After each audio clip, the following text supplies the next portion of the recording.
Start کرنے آیا number 59 سے، ٹھیک ہے، سورہ الانفال آیا نمبر 59۔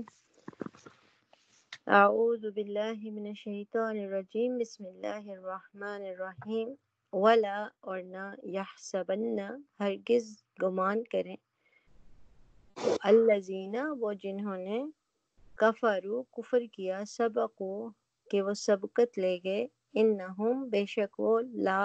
نہیں، یعجزون وہ عاجز کر سکتے، وَأَعِدُّوا اور تیار رکھو، لہم ان کے لیے، ما جو استطاعتم تم استطاعت رکھتے ہو، من قوتن قوت میں سے، ومن اور سے رباط الخیل باندھے ہوئے گھوڑے، ترہبون تم ڈراؤ گے، بہی ساتھ اس کے، عدو اللہ اللہ کے دشمنوں کو، وعدوکم اور اپنے دشمنوں کو،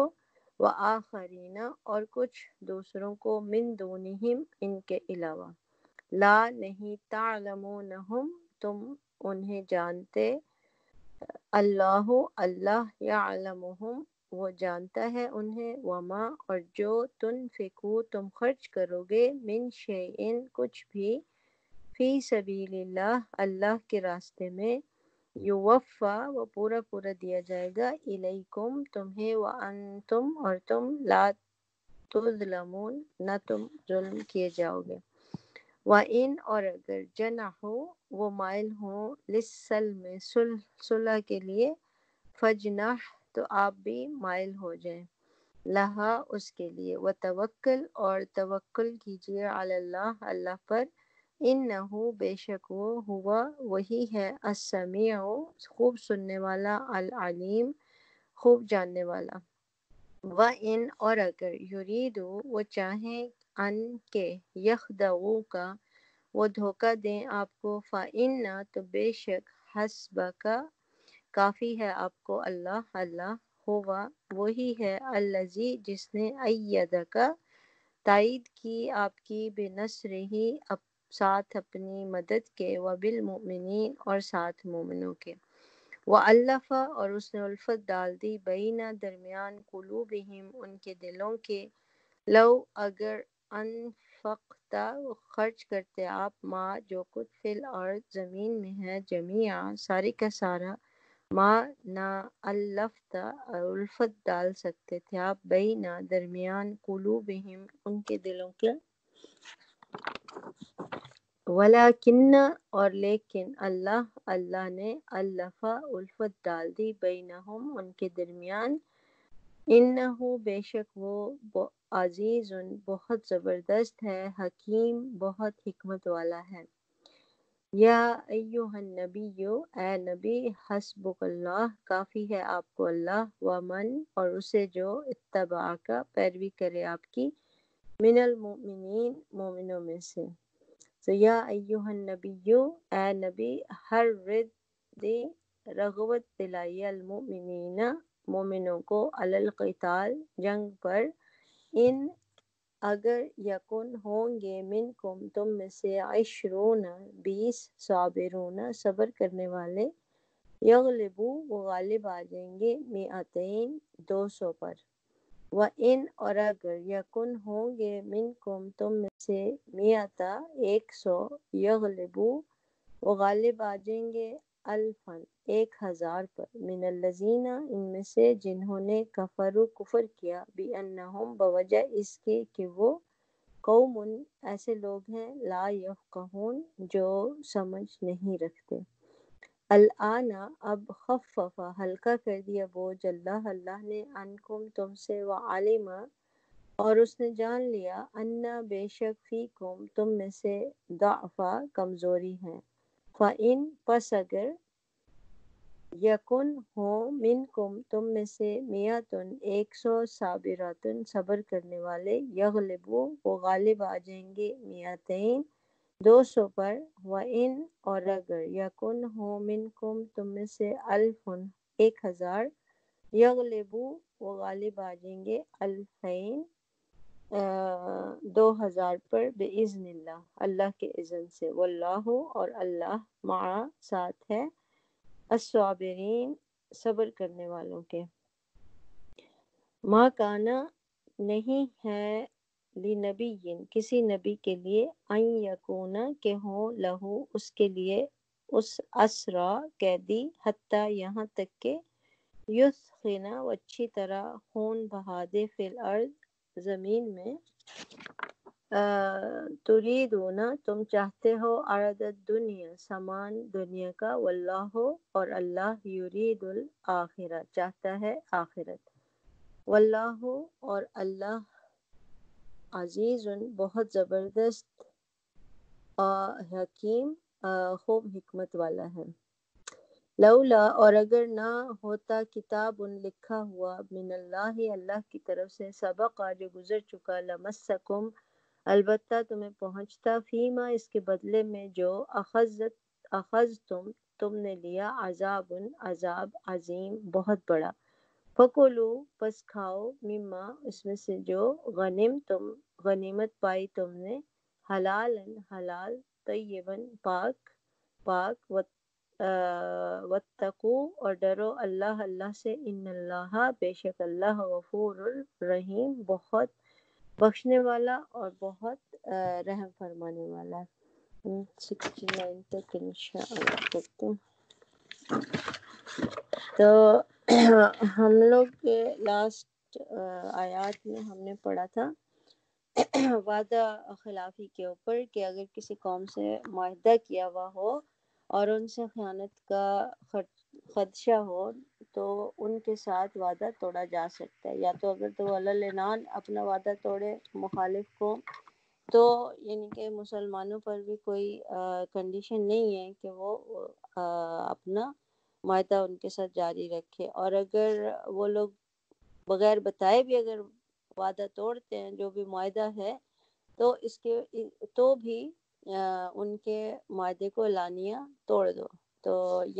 اس بات پہ ہم نے لاسٹ ٹائم ختم کیا تھا۔ پھر آگے اسی کی کنٹینیوشن میں بات چل رہی ہے کہ جو منکرین حق ہیں یعنی کافر ہیں جنہوں نے انکار کیا وہ اس غلط فہمی میں نہ رہیں، یا اس خیال میں نہ رہیں کہ وہ سبق ہو کہ وہ بازی لے گئے، کہ اگر انہوں نے معاہدہ توڑ دیا ہے تو یہ نہ سمجھے کہ ان کے معاہدہ توڑنے سے انہوں نے بڑا اچھا کام کر لیا اور وہ مسلمانوں سے آگے نکل گئے، یا مسلمانوں کو انہوں نے وعدہ توڑ کے کوئی نقصان پہنچایا ہے۔ تو ان کو یہ پتہ ہونا چاہیے کہ انہم لا یعجزون کہ وہ ہمیں عاجز نہیں کر سکتے، یعنی اللہ تعالیٰ اپنی بات کر رہے ہیں کہ انہیں یہ بات سمجھ میں آ جانی چاہیے، انہیں یہ بات ان کے دماغ میں ہونی چاہیے کہ وہ اپنی طرف سے اگر یہ سوچیں کہ معاہدہ توڑ کر ہم مسلمانوں کو ہرا دیں گے یا ان سے آگے نکل جائیں گے یا کسی قسم کا ان کے اوپر جو ہے فتح پا لیں گے، تو ان کو یہ بات سوچ لینی چاہیے کہ وہ اللہ کو عاجز نہیں کر سکتے۔ عاجز کرنے کا کیا مطلب ہوتا ہے؟ کسی کو یعنی کہ بہت نیچا دکھا دینا، یا دوسرا بندے کو بہت ہی کمزور سمجھنا۔ تو وہ یہاں پہ اللہ تعالیٰ ان کو مطلب ایک وارننگ کے طور پہ بتا رہے ہیں کہ وہ یہ مت سمجھے کہ اگر تم لوگوں نے وعدہ خلافی کر لیا تو وہ مسلمانوں کو اس سے کوئی نقصان پہنچا سکتے ہو، جب تک اللہ ان کے ساتھ ہے تم ان کو عاجز نہیں کر سکتے، ان کو ہرا نہیں سکتے۔ پھر اللہ تعالیٰ مومنین سے کہتے ہیں کہ وَأَعِدُّوا لَهُم مَا اسْتَطَعْتُم مِّن قُوَّةٍ وَمِن رِّبَاطِ الْخَيْلِ تُرْهِبُونَ بِهِ کہ تم لوگ جہاں تک تمہاری استطاعت ہو زیادہ سے زیادہ طاقت اور تیار بندے رہنے والے گھوڑے ان کے مقابلے میں تیار رکھو، ٹھیک ہے، اور اس کے ذریعے عدو اللہ و عدوکم و آخرین من دونہم ترہبون، راہب ہم نے یہ لفظ پہلے بھی پڑھا تھا، اس کا مطلب ہے کسی کے دل میں خوف ڈالنا، کوئی ڈر ڈالنا۔ تو ترہبون یعنی ان اپنی قوت اور اپنے بندے ہوئے گھوڑوں کی وجہ سے تم اللہ کے دشمنوں کے دلوں میں اور تمہارے دشمنوں کے دلوں میں اور جو بھی ادھر ادھر کے لوگ ہیں جو دوسرے دشمن ہیں ان کے دلوں میں خوف ڈالا جائے۔ جنہیں تم نہیں جانتے ہو لیکن اللہ جانتا ہے کہ تمہارے کون کون تمہارے دشمن ہیں۔ تو یہاں پہ اس آیت سے یعنی ظاہر ہے یہ آیت جو ہے وہ اگر کانٹیکس میں دیکھی جائے، جب بدر کا مقابلہ ہوا تھا اس میں بہت تھوڑے لوگ تھے اور مسلمان یعنی کہ بہت کم تھے، اور جو کفار تھے وہ بہت زیادہ تھے۔ اور یہ بھی ہوا تھا کہ بدر کی جنگ جب ختم ہوئی، بے شک مسلمانوں کو فتح حاصل ہوئی اللہ کی مدد سے، لیکن جاتے ہوئے قریش ان کو دھمکی دے کے گئے تھے کہ وہ ضرور پلٹ کے آئیں گے اور بدلہ لیں گے اپنی اس جنگ کا، اپنی اس شکست کا۔ تو اس صورت میں اس وقت جو ہے مسلمان کیونکہ نئے نئے مائیگریٹ ہو کر آئے تھے، ان کے مالی وسائل کم تھے، ان کے پاس افرادی قوت بھی کم تھی، یعنی لوگ بھی کم تھے مقابلہ کرنے کے لیے، اور ان کے پاس وسائل بھی نہیں تھے۔ اور ایون جنگ بدر کا بھی ہم نے حالات پڑھے کتنے کم ان کے پاس سامان تھا، گھوڑے بھی بہت کم تھے۔ تو ان کے یعنی جنگ کے بعد اللہ تعالیٰ نے ان کو تاکید کر رہے ہیں کہ تم جہاں تک تمہاری استطاعت ہے وہاں تک اپنی یعنی طاقت زیادہ سے زیادہ بناؤ، اپنے زیادہ سے زیادہ گھوڑے تیار کرو، یعنی اپنے آپ کو آنے والے ٹائم کے لیے تیار کر کے رکھو، تاکہ وہ لوگ جو تمہارے کھلے دشمن ہیں اور وہ لوگ جو تمہارے دشمن ہیں لیکن ان کو صرف اللہ جانتا ہے، تم لوگ نہیں جانتے، تو ان کے دلوں میں ایک خوف پیدا ہو، یعنی روب بن جائے تمہارا کہ اس قوم پہ حملہ کرنے کا ہمارا انجام کیا ہوگا۔ تو اس سے یعنی کہ یہ ظاہر ہے یہ اس کانٹیکس میں یہ آیت ہے، لیکن اگر ہم اس کو ابھی بھی دیکھیں تو اس سے ہمیں پتہ چلتا ہے کہ ہر وقت ایک یعنی جس کو کہتے ہیں نا کہ مستقل فوج اور سامان جنگ جو ہے ہر وقت مسلمانوں کے لیے تیار رہنا چاہیے، تاکہ جب بھی ضرورت ہو تو فوراً انسان اپنے خطرے کا مقابلہ کر سکے، اور یہ نہ ہو کہ بھئی مخالف قوم جو ہے وہ سر پہ پہنچ گئی ہے اور مسلمانوں کی تیاری نہیں ہے، مسلمان آرام سے بیٹھے ہوئے سو رہے ہیں۔ تو اس لیے اس کو جو ہے اس آیت سے ہمیں آج کل کے دور میں بھی یہ بات یعنی کہ پوری ہمارے اوپر اپلائی ہوتی ہے کہ آپ کس طریقے سے اپنے آپ کو یعنی کہ اپنی فوج کو ہر وقت مقابلے کے لیے تیار رکھیں، آپ کے پاس جنگی ساز و سامان جتنی آپ کی استطاعت ہو سکتی ہے، یعنی ایز اے قوم جتنا کر سکتے ہیں، جو بھی آپ کی ریسورسز ہیں ان سب کو استعمال کر کے آپ اپنے آپ کو یعنی کہ اپ ٹو ڈیٹ رکھیں۔ یہ نہیں کہ ہمارے پاس ایون مسلمانوں کے پاس اگر مال اور دولت ہے بھی تو اس کو بجائے اپنی تیاری پہ لگانے کے کسی اور کاموں میں ضائع کر دیا جائے، تو یہ صحیح بات نہیں ہے۔ تو یہاں پہ بیسیکلی یہ کہا جا رہا ہے کہ اللہ کے ضروری نہیں ہے کہ اس سے آپ لڑائی ہی کریں، وہ صرف تیار رکھنے کو کہا جا رہا ہے، کیونکہ جب آپ کے اوپر کوئی آ کے حملہ کرے گا تو ہی آپ اپنی دفاع میں اس سے لڑائی کریں گے، آپ خود نہیں کسی کے اوپر حملہ کریں گے۔ یہاں اس بات کی یعنی کہ ترغیب نہیں دی جا رہی کہ آپ تیار ہوں اور آپ کسی بھی ملک پہ جا کے حملہ کر دیں، ایسا نہیں ہے، بلکہ اپنے آپ کو تیار رکھیں۔ کیوں تیار رکھیں؟ تاکہ دشمنوں کے اوپر آپ کا رعب پڑا رہے اور ان کسی کے اندر ہمت نہ ہو کہ آپ کے اوپر حملہ کرے۔ تو یہ اسی صورت میں ہوگا جب آپ اپنی تیاری بہت مکمل رکھیں گے اور ہر ایک کو پتہ ہوگا کہ ان کا انجام کیا ہو سکتا ہے۔ تو پھر یہاں بتایا جا رہا ہے کہ جن کو یعنی اللہ تعالیٰ جانتا ہے، تم لوگ نہیں جانتے، ایسے بھی دشمن ہوتے ہیں جو کو آپ کو نہیں پتا کہ وہ آپ کے دوست ہیں، آپ کے دشمن ہیں۔ یہاں پہ جیسے مدینہ کے آس پاس کے جو قبائل تھے، ایون نبی صلی اللہ علیہ وسلم نے ہجرت کے بعد ان سے معاہدے کیے تھے، لیکن جب قریش کا انہوں نے اتنا بڑا لشکر دیکھا تو انہوں نے اپنے معاہدے توڑ کے قریش کے ساتھ وہ بھی شامل ہو گئے، یا ایٹ لیسٹ ان کی حمایت کرنی شروع کر دی۔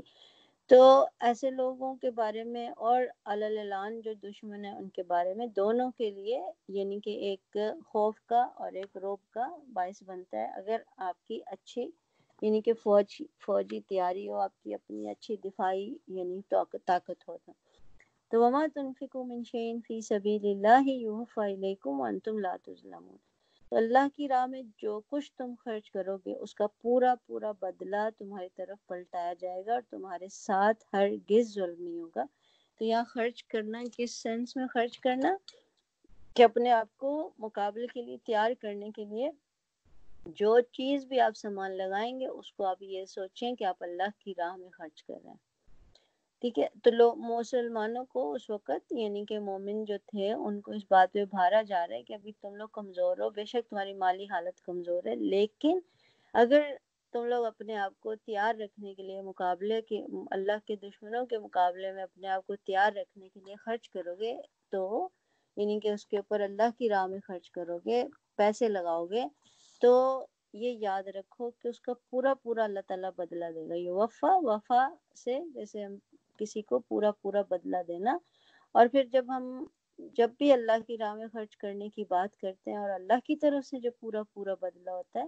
وہ یعنی کہ ہمارے اس خرچ کرنے سے بھی بہت زیادہ ہوتا ہے، یہ سوچ کے کہ اللہ تعالیٰ نے بدلہ دینا ہے، کسی انسان نے بدلہ نہیں دینا۔ تو اللہ کی وسعت جو ہے بہت زیادہ ہے، تو اللہ تعالیٰ کا بدلہ یعنی کہ کتنا اس کے مقابلے میں زیادہ ہوگا، اور ہرگز ظلم نہیں کیا جائے گا۔ اور اس بات پہ اگر بندے کا یقین ہو کہ جب اللہ تعالیٰ کسی نیکی کا بدلہ دے گا تو اس کے اندر کسی قسم کا حق نہیں مارا جائے گا، یہاں ظلم کا مطلب ہے کہ ان کا حق نہیں مارا جائے گا، ان کا پورا پورا حق ان کو ادا کیا جائے گا۔ تو اس کے بعد والی آیت آئی کہ وَإِن جَنَحُوا لِلسَّلْمِ فَاجْنَحْ لَهَا وَتَوَكَّلْ عَلَى اللَّهِ إِنَّهُ هُوَ السَّمِيعُ الْعَلِيمُ، کہ اے نبی اگر دشمن جو ہے وہ صلح اور سلامتی، جناح کا جناح جو ہے نا پر، اس کا جو لفظی مطلب ہوتا ہے نا پر پھیلانا ہوتا ہے، تو پر پھیلانے کا کیا مطلب ہوتا ہے کہ کسی کی طرف امن کا پیغام بھیجنا، صلح کا پیغام بھیجنا، اس لیے یہاں اس لفظ کے لیے ہم صلح کا لفظ استعمال کریں گے، سلم سلامتی سے۔ اور اگر کوئی دشمن جو ہے وہ لوگ جو ہیں صلح اور سلامتی کی طرف مائل ہوں تو فجنح لہا وتوکل علی اللہ، تم بھی اس کی طرف آمادہ ہو جاؤ، ٹھیک ہے۔ اور یعنی کہ مسلمانوں کو اس چیز کی بات انکریجمنٹ کی گئی کہ آپ ٹھیک ہے اپنے جنگ کے لیے اپنے گھوڑے، اپنا ساز و سامان جو بھی ریسنٹ ہے، ضروری نہیں ہے گھوڑے اس وقت کے لیے، لیکن آج کل کے حساب سے جو بھی سامان ضروری ہے اس کو آپ تیار رکھیں، لیکن ساتھ ساتھ یعنی کہ ایک انٹرنیشنل جو ایک پالیسی بتا دی گئی کہ اگر دشمن جو ہے آپ کا وہ صلح اور سلامتی کرنا چاہتا ہے، آپ کے ساتھ صلح کرنا چاہتا ہے، تو اللہ کے بھروسے پہ تم بھی اس صلح کے لیے آمادہ ہو جاؤ، کیونکہ آپ کسی کی نیت تو نہیں جانتے، آپ کو دشمن کی نیت نہیں پتہ، لیکن اس میں یہ ہے کہ آپ کی پالیسی بزدلانہ نہیں ہونی چاہیے کہ آپ ڈر کے مارے جو ہے وہ صلح اور صفائی کریں، آپ لڑنا نہیں چاہتے اس لیے صلح اور صفائی کریں، نہیں، بلکہ کیونکہ اسلام کو سلامتی کا مذہب ہے، اسلام کا کام جانے لینا نہیں بلکہ جان کو بچانا ہے۔ تو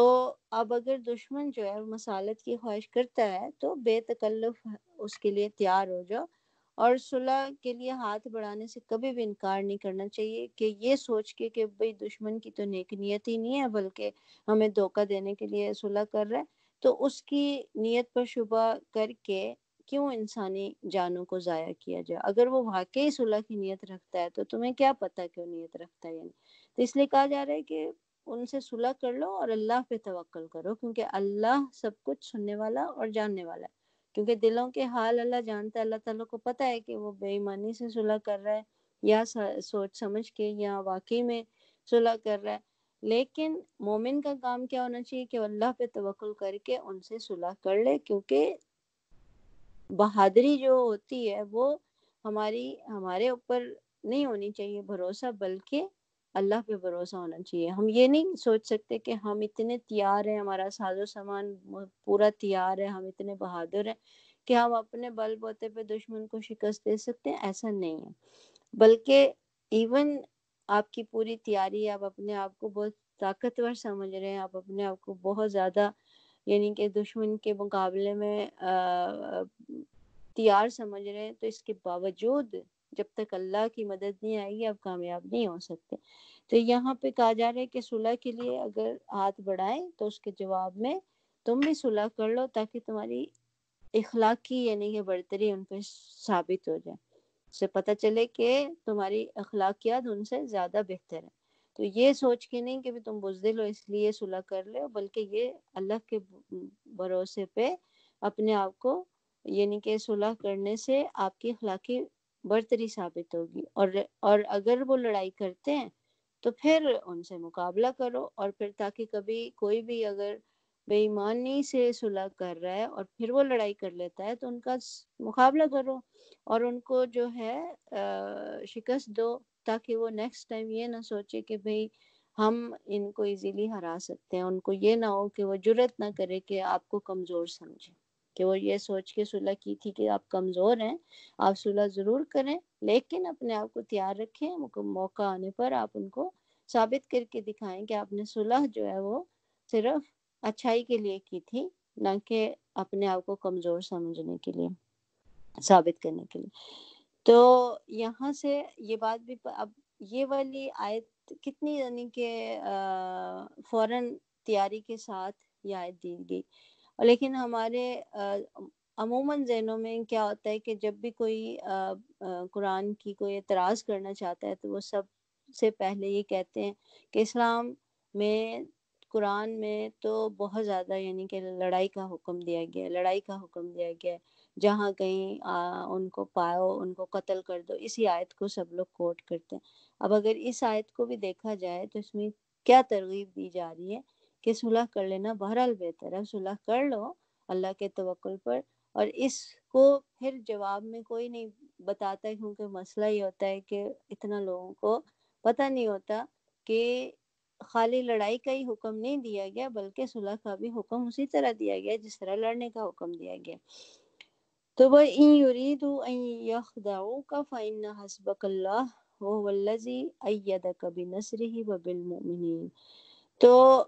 اگر وہ دھوکے کی نیت رکھتے ہیں تو تمہارے لیے اللہ ہی کافی ہے، جو کہ ابھی ہم نے پڑھا، هُوَ الَّذِي أَيَّدَكَ بِنَصْرِهِ وَبِالْمُؤْمِنِينَ، وہی تو ہے جس نے اپنی مدد سے اور مومنوں کے ذریعے سے تمہاری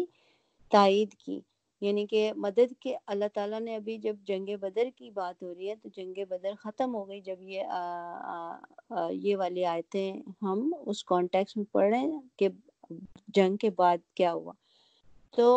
اللہ تعالیٰ نے مومنوں کی مدد کی اپنے مدد کے ذریعے سے، اور پھر کیا کیا کہ وَأَلَّفَ بَيْنَ قُلُوبِهِمْ، اور ان کے دل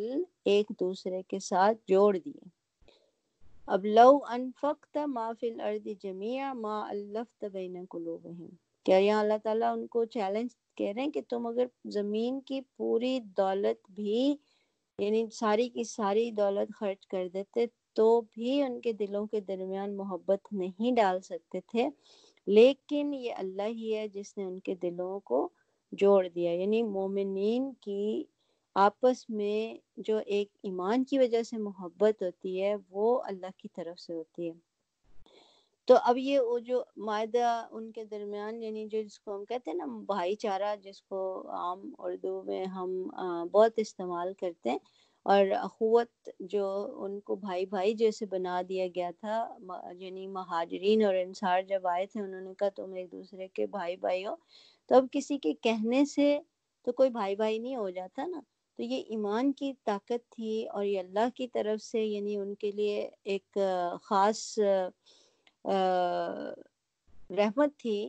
کہ ان کے دل جو ہیں، مومن کا جو دل ہوتا ہے وہ آپس میں ایک دوسرے کے لیے جوڑ دیا جاتا ہے، یعنی جو آپس میں مسلمانوں کی ایک دوسرے کے ساتھ محبت ہوتی ہے تو وہ کس کی طرف سے ہوتی ہے؟ وہ اللہ کی طرف سے ہوتی ہے، اور یہ ہمارے ایمان کا ایک حصہ ہے، یعنی جب آپ کے دل میں صحیح ایمان ہوگا تو آٹومیٹیکلی وہ محبت آپ کے دل میں دوسرے مومن کے لیے ڈیولپ ہو جاتی ہے۔ تو اب یہ اللہ اور اللہ کی طرف سے یعنی یہ محبت تھی جو انہوں نے اس نے ایمان لانے والوں کے درمیان پیدا کر کے ان کو ایک بہت اسٹرانگ یعنی کہ ایک گروپ بنا دیا تھا کہ اس ایمان کی خاطر وہ آپس میں ایک مضبوط گروپ بن گئے تھے، اور ان کی اللہ کی خاطر یعنی کہ لڑنے مرنے سے بھی پرہیز نہیں کر رہے تھے۔ اور آپ سوچو کہ نبی صلی اللہ علیہ وسلم کے آنے سے پہلے ان کے گروپ اور کبھی قبائلی دشمنیاں اور وہ سب جو تھیں کتنی صدیوں سے چلی آ رہی تھی، صدیوں سے، یعنی ایک دوسرے کے دشمن چلے آ رہے تھے. کبھی کوئی ایک بدلہ دیتا تو دوسرا بدلہ لینے کے چکر میں ہوتا، یعنی کہ مستقل کچھ نہ کچھ ہوتا چلا جا رہا. اور مدینہ آنے سے پہلے اوس اور خزرج کا جو ایک مشہور معاملہ تھا کہ ان کے درمیان نبی صلی اللہ علیہ وسلم نے کس طرح معاہدہ کرایا. حالانکہ تھوڑے ہجرت سے تھوڑے ہی دن پہلے، یعنی کہ آپس میں انہوں نے ایک دوسرے کو ختم کرنے کا یعنی کہ ایک وعدہ کر لیا تھا. تو ان کی جو صدیوں کی یعنی کہ جو دشمنیاں تھیں اس کو نبی صلی اللہ علیہ وسلم نے 2-3 سال کے اندر اندر ایک گہری دوستی میں تبدیل کر دیا. اور یہ ساری چیزیں جو تھیں، یعنی جس کو ہم کہتے ہیں نا ایک مضبوط دیوار بنا دی. تو یہ اس کا پیچھے ریزن کیا تھی کہ وہ جو اسلامی جماعت تھی اس کی جو طاقت تھی وہ انسان کے ہاتھ کی، انسان کے بس کی بات نہیں تھی، بلکہ یہ اللہ تعالیٰ کی طرف سے ان کے دلوں میں محبت ڈالی گئی تھی. کہا جاتا ہے نا کہ مسلمان پوری قوم جو ہے، پوری امہ جو ہے، وہ کیا ہے، ایک جسم کی طرح ہے. جسم کے ایک حصے کو تکلیف پہنچے تو پورے جسم کو تکلیف پہنچتی ہے. تو یہ کیوں کہا گیا؟ کیونکہ یہ اللہ تعالیٰ نے ایمان کی وجہ سے سب کے دلوں میں یہ جو محبت ڈال دی ہے وہ ایسی ہے. اسی لیے ہم دنیا میں کسی بھی جگہ کسی بھی مسلمان کو کچھ ہو تو ہمیں تکلیف ہوتی ہے نا. اسی لیے تکلیف ہوتی ہے کہ یہ ایک اللہ کی طرف سے ڈالی گئی جو محبت اور الفت ہے دوسرے مسلمان کے لیے، یہ انسان خود نہیں ڈال سکتا تھا. تو یہاں اللہ تعالیٰ ان کو بتا رہے ہیں کہ جو آپس میں تم لوگوں کا اتفاق اور اتحاد اور محبت ہے، یہ اگر تم زمین کی پوری دولت بھی خرچ کر دیتے اور تم خود کرتے یہ کام تو کبھی بھی نہیں ہوتا. یہ صرف اللہ تعالیٰ نے تم لوگوں کے دل جوڑ دیے ہیں، اور صرف اس وجہ سے کہ تم لوگوں کا جو یعنی نیتیں جو ہیں وہ خالص اللہ کی رضا کے لیے. کہ جب اللہ کی تائید اور اللہ کی یہ طرف سے ہیلپ آتی ہے تو اس کی وجہ کیا ہوتی ہے کہ مومن کی نظر جو ہے وہ دنیاوی اسباب پر نہیں ہوتی بلکہ اللہ کی تائید پر ہوتی ہے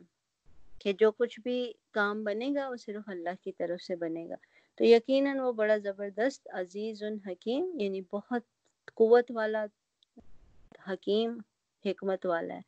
اور یہی اللہ تعالیٰ کی اس میں حکمت بھی ہے اور وہ عزیز بھی ہے کہ بڑا زبردست ہے کہ وہ اتنی قوت ہے کہ وہ سارے مسلمانوں کے دل یعنی ان میں اتحاد اور اتفاق اور محبت اللہ تعالیٰ نے ڈال دی ہے. یا ایھا النبی حسبک اللہ ومن اتبعک من المؤمنین، کہ اے نبی تمہارے لیے اور تمہارے